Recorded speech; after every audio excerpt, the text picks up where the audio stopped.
मुजफ्फरनगर के थाना मीरापुर क्षेत्र के भुम्मा पुलिस चौकी के समीप दिनदहाड़े पुलिस और बदमाशों के बीच मुठभेड़ हो गई। 1 लाख का इनामी कुख्यात बदमाश नईम पुत्र यूसुफ निवासी दक्षिणी खालापार पुलिस की गोली से ढेर हो गया। मुठभेड़ में हेड कांस्टेबल कालूराम भी बदमाशों की गोली से घायल हो गया। एक अन्य बदमाश मौके से फरार हो गया। मुठभेड़ के दौरान नईम के कब्जे से एक तमंचा, एक पिस्टल और कई जिंदा खोखा कारतूस बरामद हुए। एसएसपी संजय कुमार वर्मा और एसपी देहात आदित्य बंसल ने मौके का मुआयना किया। नईम पर 35 आपराधिक मुकदमे दर्ज थे, जिनमें हत्या का प्रयास और लूट शामिल हैं। देखिए, नईम कुरैशी नाम का बदमाश था। लगभग 40 साल, 38 से 40 साल इसकी उम्र बताई जाती है और इसके खिलाफ 35 मुकदमे अभी भी, और इसके अलावा मतलब अभी 35 ऑफिशियली हमारे पास अवेलेबल है। इसके रिकॉर्ड जो है 35 मुकदमे से 20 लूट है और 6 मर्डर के केस है। आप समझ सकते हैं कितना शातिर बदमाश था। 2005 में इसने दिल्ली में जो है सबसे पहले जो है 394, 302 और 392 एक साथ जो है आईपीसी के मुकदमे इसके खिलाफ सबसे जो खतरनाक मुकदमे हैं दर्ज हुआ था। उसके बाद इसने 30 लाख की लूट मवाना में किया था और हमारे सहारनपुर, मुजफ्फरनगर, हर जगह इसकी लूट और हत्या के तमाम अभियोग दर्ज हैं। ये शातिर बदमाश था, एचएस था, खालापार का इसका मूल निवास था, लेकिन मीरापुर में लुक छिप के रह रहा था। पुलिस को टिप ऑफ मिलता है इसके बारे में और ये हमारे यहाँ अभी 2025 से एक लूट में 5 महीने पहले छूट के आया था, फिर इसने लूट कर लिया था। तो 2025 से फिर ये वांछित चल रहा था और 1 लाख का इनाम इसके ऊपर निर्धारित था, जिसके आधार पर इसकी पुलिस सरगर्मी से इसकी तलाश कर रही थी। टिप ऑफ के दर जब इसने पुलिस का पीछा किया तो पुलिस के ऊपर इसने फायर किया और इसके जो एक बदमाश इसके साथ आपने देखा होगा, 2 मोटरसाइकिलें अभी यहाँ पर अवेलेबल हैं और साथ ही साथ जो इसमें तमंचे वगैरह, कारतूस वगैरह सब मौके पर मौजूद हैं। ये पिस्टल भी काफ़ी रिफाइंड है, जो कि लग रहा है कि बिहार की है, और एक और तमंचा उसके पास से बरामद किया गया जहाँ पर इसका वास्तविक मुठभेड़ हुआ है और ये पुलिस पर काफ़ी फायर कर रहा था। पुलिस के हमारे एक कालूराम नाम के हेड कांस्टेबल को गोली भी लगी है। उसके दोनों का इलाज के लिए जिला अस्पताल भेजा गया था, पहले यहाँ सीएससी अस्पताल के बाद इलाज के बाद, और वहाँ पर उसकी डॉक्टरों ने उसको मृत घोषित कर दिया है इलाज के दौरान। बाकी हमारे सिपाही का इलाज अभी चल रहा है।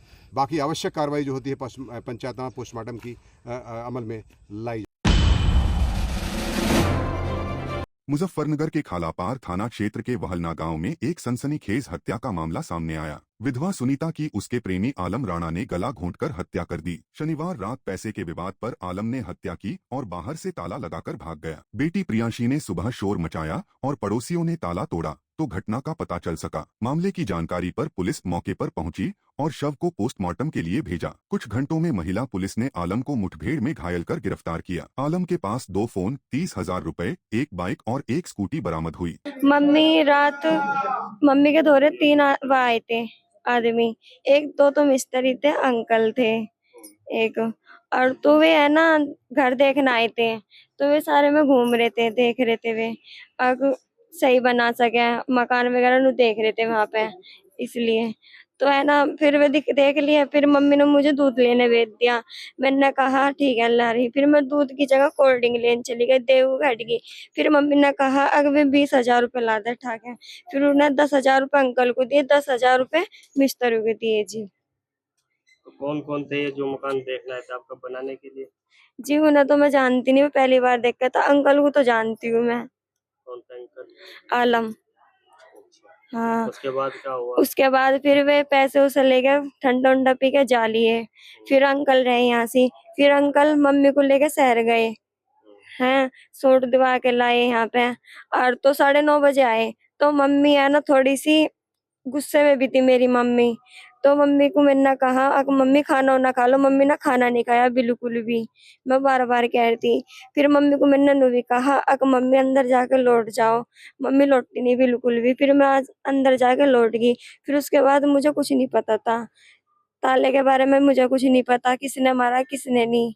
जब मुझे पता लगा, जब मम्मी चीख रही थी बिल्कुल जोर जोर, अगर प्रियांशु बचा ले बचा ले। जब फिर वे एक अंकल थे, वे उनका नाम है सोकिंदर, उन्हें हाक मार थी, जोर जोर हाक मार रही थी मैं, गेट थपथपा रही थी मैं लोहे से। तो है ना उन्होंने कुआड़ खोल लेते आके हमारे कोठे पे कुआ के, अगर मेरी मम्मी को देख लो। क्या हो रहा, मेरी मम्मी ज्यादा चिल्ला रही बहुत। उन्होंने खोला, देखो तो आके यहाँ से मम्मी बॉडी पड़ी थी। आज सुबह सुनीता नाम की महिला की ग्राम भेलना की रहने वाली की हत्या रिपोर्ट हुई थी। उससे संबंधित बदमाश जो हत्यारा है उसकी सूचना मिली। इंस्पेक्टर ममतेश के अंडर एक टीम गठित की गई और हमें सूचना मिली कि उसका आना जाना जो है शामली रोड से हो सकता है। इसी बीच बदमाश को देखा गया, उसने पुलिस को देखकर रास्ता बदल लिया, उसका पीछा किया गया, उसने गोली चलाई और जवाब में पुलिस ने भी गोली चलाई, तो वो गंभीर रूप से घायल हुआ है और उसको गिरफ्तार कर लिया गया है। अभी तक लेन देन संबंधित मामला और आना जाना भी दिखा है, जान पहचान थी, उसके आगे की कार्रवाई जांच का विषय है। मुजफ्फरनगर के खतौली कोतवाली क्षेत्र के भूर चौकी पर बच्चों के विवाद को लेकर दो पक्षों में मारपीट हुई। शिकायत पर आरोपी पक्ष ने पीड़ित युवक पर गाड़ी चढ़ाने का प्रयास किया। पीड़ितों ने जान से मारने की नीयत से कार चढ़ाने का आरोप लगाया। यही नहीं, पथराव कर महिलाओं के साथ भी मारपीट की। पूरा घटनाक्रम भूर चौकी पर लगे सीसीटीवी कैमरे में कैद हो गया। वीडियो में तेज रफ्तार गाड़ी पीड़ित पक्ष को निशाना बनाती दिख रही है। पुलिस ने केवल मारपीट की धाराओं में मुकदमा दर्ज किया। पीड़ितों ने कहा कि वीडियो वायरल होने के बाद भी न्याय नहीं मिल रहा। स्थानीय लोगों ने निष्पक्ष जांच की मांग की। पुलिस ने कहा कि दोनों पक्षों की शिकायतों पर मुकदमा दर्ज है, जांच जारी है। खतौली कोतवाली क्षेत्र का यह मामला चर्चा का विषय बना हुआ है। 23 तारीख में मोनू राठौर में और 9/7 में क्या सुनी होगी थी, और मुझे पता चला कि इनमें क्या सुनी होगी। मैंने अपने भतीजे को धमका दिया और वो रजभाई पे गुजारता, जिसमें कि उसे मोनू राठौर ने, उसके घर को ने, सब ने कुटा। मैं उसे छुटाने भी नहीं गया, चाहे मोहल्ले में जाके आप तहकीकात कर लो मेरे बारे में कि महमूद यहाँ पर आया था क्या, ठीक। और जो नवाब और फरमूद दिल्ली था, नवाब वहाँ था, क्या नाम है, अजमेर। उसके मेरे पास कागज़ भी हैं वहाँ के। मैंने जो बस के ट्रेन के सारे टिकट है, जो उनसे ओला करके आया वो भी हैं। ये आया था कोई लगभग 12:30 बजे के पास रात को, फरमूद। उनका नाम लिखा है हाँ, उसमें नाम लिखवाया उन्होंने, झुट्टा फर्जी। और नवाब आया है 24 तारीख में कम से कम 5 बजे, वो चला था 10 साढ़े 10 बजे रात को। उसमें 23 तारीख में उन्होंने इसका भी नाम लिखवाया, नवाब का फर्जी। मुजफ्फरनगर के छपार टोल प्लाजा पर डिप्टी मैनेजर हत्याकांड के बाद से चल रहे धरने में रविवार को एक महिला कर्मचारी पूजा निवासी पचेंडा की तबीयत बिगड़ गई। तत्काल पुरकाजी CHC ले जाया गया, जहां से गंभीर हालत में जिला चिकित्सालय रेफर कर दिया गया। कर्मचारियों ने कहा कि नवरात्रि में भूखे प्यासे धरने पर बैठे हैं, लेकिन कोई अधिकारी नहीं आया। उन्होंने आरोप लगाया कि उनकी हक की लड़ाई को मूंछों की लड़ाई बना दिया गया। यह स्टाफ की रोजी रोटी की लड़ाई है, लेकिन इसे जाति की लड़ाई बना दी गई है। सिक्योरिटी और सैलरी से 30% कमीशन की मांग के विरोध पर यह धरना चल रहा है। पुराने कर्मचारियों को नौकरी से हटा दिया गया है। मिशन शक्ति पर सवाल उठाते हुए धरनारत कर्मचारी पायल गर्ग ने कहा कि उनकी कहीं सुनवाई नहीं हो रही है। उनके पास ना तो सरकार आई, ना कोई अधिकारी आया और ना ही कोई नेता आया। कर्मचारी बोले, आखिरी सांस तक लड़ेंगे। भाई पिछले 7 दिनों से धरना चल रहा है इन कर्मचारियों का, और नवरात्रि के पहले दिन से ये धरने पर बैठी हुई हैं, भूखी प्यासी वहाँ बैठी हुई हैं धूप में।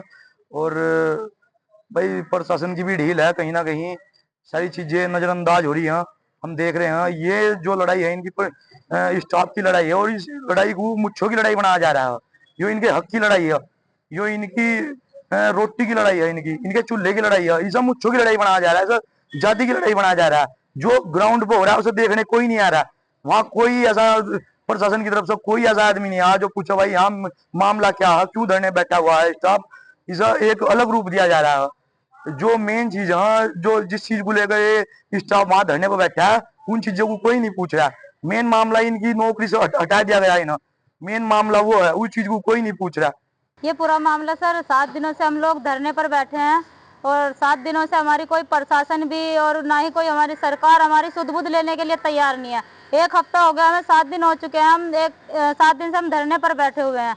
और धरने पे बैठने के बावजूद हमारी बस यही, लड़के की तबीयत, आज गर्मी भी बहुत ज़्यादा थी और धरने के बीच में ही लड़के की तबीयत बहुत ज़्यादा खराब हो गई, वो बेहोश हो चुकी थी। हम बहुत जल्दी में आनन फानन में उसे पुरकाजी भी लेके गए अस्पताल में, और अस्पताल में डॉक्टरों ने देखा तो उसकी हालत बहुत नाजुक थी, और डॉक्टरों ने पुरकाजी से रेफर कर दिया मुजफ्फरनगर। जल्दबाजी में मुजफ्फरनगर लेके आए हैं अब उसको हम। क्रांति सेना के संस्थापक ललित मोहन शर्मा ने शिवसेना के मनोज सैनी गुट पर तीखा हमला बोला। सैनी द्वारा बिट्टू सिखेड़ा के खिलाफ SSP को शिकायत देने को मानसिक दिवालियापन बताया। ललित ने कहा कि सैनी 1 साल से सोशल मीडिया पर हमारे खिलाफ जहर उगल रहे हैं। अब सच सामने आने पर उनकी हालत पागलों जैसी हो गई। पुरानी घास मंडी मंदिर विवाद को किराया बढ़ाने का मुद्दा बताया, न कि हिंदू मुस्लिम। नदीम नामक कबाड़ी मंदिर का नहीं, पड़ोसी सर्राफ पवन कुमार का किराएदार है, जिसे दुकान खाली करने का अल्टीमेटम मिला। ललित मोहन शर्मा ने कथित हिंदूवादी संगठनों को मर्यादा में रहने की सलाह दी। मीटिंग में महामंडलेश्वर संजीव शर्मा, पूनम चौधरी, मुकेश त्यागी, देवेंद्र चौहान, अंजू त्यागी, प्रीति ठाकुर, सुमन प्रजापति, अनीता प्रजापति, वेद प्रकाश शर्मा, उज्जवल पंडित, नरेंद्र ठाकुर, निकुंज चौहान, रोहित धीमान, विनय जिंदल सहित सैकड़ों कार्यकर्ता मौजूद रहे। देखिए, आज हमने जो यहाँ पर मीटिंग रखी है, क्रांति सेना के बैनर पे ये मीटिंग हुई है। ये हम प्रशासन को ये बताना चाहते हैं कि जो कुछ असामाजिक तत्व शहर का माहौल खराब करने की कोशिश कर रहे हैं, सांप्रदायिकता की बात नहीं कर रहे हैं और उसे खराब करने की कोशिश कर रहे हैं। आज हमने यही मीटिंग बुलाई है कि प्रशासन को हम बता देना चाहते हैं कि जो ये घास मंडी का जो प्रकरण चल रहा है, उसमें हमारी शिवसेना यानी कि हमारे ललित मोहन शर्मा जी जो हमारे प्रदेश अध्यक्ष हैं, उनका कोई भी उसमें रोल नहीं है, कोई भी हस्तक्षेप नहीं है। ये कुछ लोग जो सैंकी शर्मा हैं, जो यहाँ पर ये हनुमान चालीसा का पाठ करते हैं और हनुमान चालीसा की आड़ में वहां पर गंदे गंदे नारे लगा रहे हैं, जूते मारो और ये करो वो करो। तो कि ये शहर का माहौल खराब करने की बात है, क्योंकि वहां पर सभी बिरादरियां रहती है, मंदिर के आसपास सिख भी रहते हैं, मुस्लिम भी रहते हैं, ईसाई भी रहते हैं। तो ये शहर का माहौल खराब करने की बात कर रहे हैं। हम हिंदू हिंदुत्व की बात करते हैं, जो हिंदू हिंदुत्व की बात करेगा वही देश पर राज करेगा। हमारा यही एक नारा है और हम ये कहना चाहते हैं प्रशासन को, ऐसे लोगों की जांच कराई जाए। जो हमारे सिखेड़ा जी, बिट्टू सिखेड़ा जी जो हमारे अध्यक्ष हैं, उन पर जो मानहानि का दावा करने की बात करते हैं मनोज सैनी जी, और ये मनोज सैनी जी वही हैं जो अभी थोड़े दिन पहले हमारे माननीय ललित मोहन शर्मा जी के पैरों में पड़े रहते थे।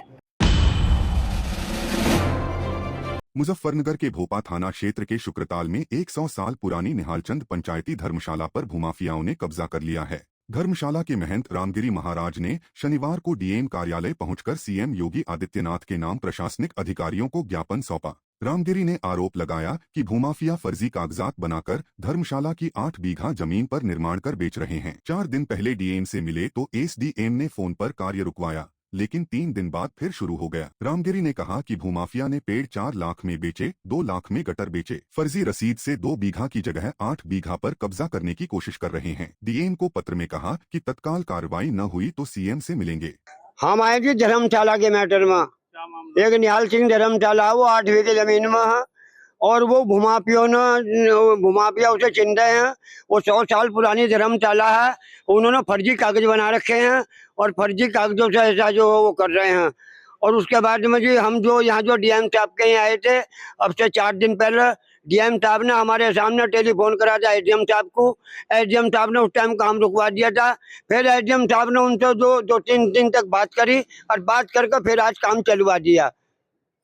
हाँ जी। तो इससे पहले भी कहीं शिकायत कर दी आपने? हाँ जी, मैंने जी मानवाधिकार में भी कर रखी है और मैंने जो मुख्यमंत्री साहब पर भी चीन कर रखी है और मैंने उसके बाद में जी मैंने जो मतलब वहाँ भी कर रखी है कम्युनिस्टरी में भी, और मैंने जो डीएम साहब के भी कर रखी, मैंने एसडीएम साहब के भी कर रखी है जी। कितनी जमीन है वो? जमीन जी 8 बीघे जमीन है। अच्छा, तो क्या उसकी बाउंड्री वगैरह हो रही थी? उसकी बाउंड्री भी थी जी। उसमें 4 लाख के इन्होंने पेड़ कटवा दिए और 2 लाख के इन्होंने गाटर बेच दिए और सारा मलबा बेच दिया। 8 मकान पाड़ कर जो उनकी इट्टी बेच दी। मुजफ्फरनगर के राजकीय इंटर कॉलेज में सेवा पर्व के तहत सूचना एवं जनसंपर्क विभाग उत्तर प्रदेश ने प्रदर्शनी का आयोजन किया। प्रदर्शनी में प्रधानमंत्री के जीवन, व्यक्तित्व और प्रेरणादायी प्रसंगों को दिखाया गया। साथ ही भारत सरकार और उत्तर प्रदेश सरकार की जन कल्याणकारी योजनाओं जैसे प्रधानमंत्री आवास, उज्ज्वला, आयुष्मान भारत, किसान सम्मान निधि, महिला सशक्तिकरण और जल जीवन मिशन की जानकारी दी गई। प्रदर्शनी में विकसित उत्तर प्रदेश 2047 के लिए 5 अक्टूबर तक सुझाव मांगे गए, जिनके लिए पुरस्कार की घोषणा की गई। 17 सितंबर से 2 अक्टूबर तक चलने वाली इस प्रदर्शनी में नवोदित कलाकारों और काव्य पाठ विजेताओं को फूलमालाओं से सम्मानित किया गया। 2 अक्टूबर को गांधी जयंती पर विशेष कार्यक्रम होंगे। मुजफ्फरनगर के चरथावल थाना क्षेत्र से मिशन शक्ति 5.0 के तहत पुलिस की बड़ी कार्रवाई सामने आई। पिछले 5 वर्षों में यौन शोषण के मामलों में संलिप्त 15 अभियुक्तों को गिरफ्तार कर जेल भेज दिया गया। गिरफ्तार आरोपी भूपेंद्र, उस्मान, दिनेश, मेहताब, रिफाकत, राजू उर्फ शहनवाज, वसीम, नसीम, आस मोहम्मद उर्फ आंसू, संजय, गुलफाम, गुलबहार, कुलदीप, अंकित और अविनाश उर्फ अवनीश चरथावल के अलग अलग गाँवों के निवासी हैं। चरथावल थाना प्रभारी जसवीर सिंह ने कहा कि यह कार्रवाई सुनिश्चित करने के लिए की गई कि आरोपी दोबारा अपराध न करें और समाज में भयमुक्त वातावरण बने।